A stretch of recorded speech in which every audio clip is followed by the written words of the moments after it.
大家好，我是公冠王啊。最近就是教学影片做的有点多啊，都觉得有点累，所以我决定呢，今天来做谈话性节目好，只要讲话应该不会这么累吧？那我们就来做 YouTube 史上第一个口语谈话节目。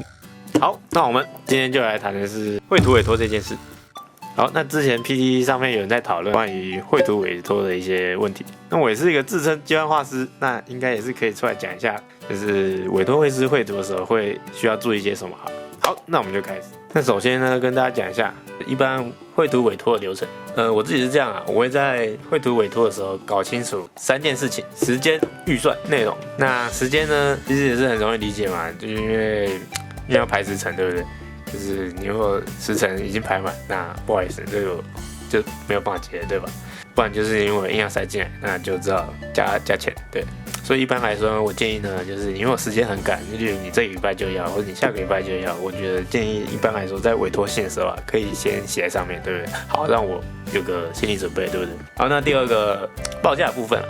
这个报价部分呢，除非你有特别预算，那就是你已经有定好预算，这个数字就是不能变的，不然就是你的那个单位预算可能就这么多，你也就可以直接先讲了，对不对？不然一般的流程的话是先报完内容之后，或者再报价给你，对不对？一般来说是这样。不过你如果是有固定的预算，或者是你预算是0元哦，或者你想要商品交换哦，就是那种虽然我没有钱，但我可以给你1年份西瓜，这样好像不错。就例如这种交换哦。那就可以先写在委托上面，好让大家都有心理准备。懂这种就是你也知道对方需要心理准备的东西，我觉得就可以先讲出来了。那先讲出来对大家都没有坏处，对不对？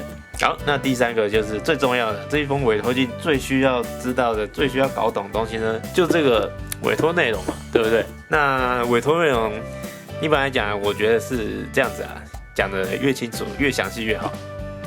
多清楚多详细呢？我也没有要求大家要像游戏外包公司那种专门的那种角色表啊，写什么角色个性啊怎么样啊，是没有要求大家写的那样。但至少呢，例如你说我想要叉叉角色跟叉叉角色再叉叉，例如像这样子嘛，那你叉叉角色跟叉叉角色还有做叉叉最好啦，最好是找个几个图片参考，也附在信里面，这样子有助于就是双方的印象达成一致哦，不然呢，你如果两边想的东西不一样，那最后做出来的成果可能就会需要修改很多次，对吧？而且呢，你在这个步骤呢，你描述的越清楚，同时也在整理自己的想法哦。你整理想法的时候，你就可以更明确的了解自己要什么。但有些人呢，就是我也不好意思说啊，就是在委托的时候，就是还没有想好自己要什么，就会是提着草稿过去呢。然后他说啊，其实我想要的是另外一个东西啊，然后我就再丢了一个草稿过去啊，不好意思，可以再帮我加那个吗？从这个例子就可以知道，在委托信说明清楚是多么重要的一件事情。不过现在在做案子的时候，大部分都会先讲清楚，就是案子的修改次数哦，所以就不太可能像这个样子无限的来回修改了。当然，先有自己的要求，你最后那个也比较不会浪费那个修改次数，对不对？所以对大家都好嘛。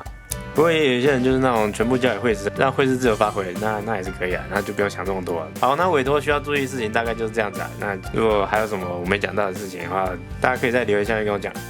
不过其实委托信呢，就是其实你也不一定要信啊。如果有些人比较真的不擅长写委托信，你也可以怎么样？就是你可以去一些像是 FF 啊，或者是 CWT 啊这种绘师直接去外面卖本的地方嘛。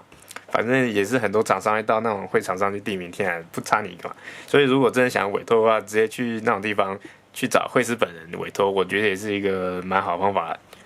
那你知道吗？下礼拜刚好就是 FF33，而且去 FF33，就算你真的是委托失败啊，就是结果你预算刚好没有办法找到你想要的东西，你还可以怎么样？你还可以买空罐新刊啊！在 FF33人挤人的会场里翻阅空罐网的新刊，感受一下插画的美好。内心的不满与烦闷，马上就能获得疏解。你还在等什么呢？快去 FF33购买吧！好啦，其实网络上也买到了。好，那另外一点要跟大家讲，就是大家先注意看这本，这是C95时候出的新刊。那这本呢是 FF33会出的新刊。这两本看起来虽然封面不一样，但其实它内容是一样的。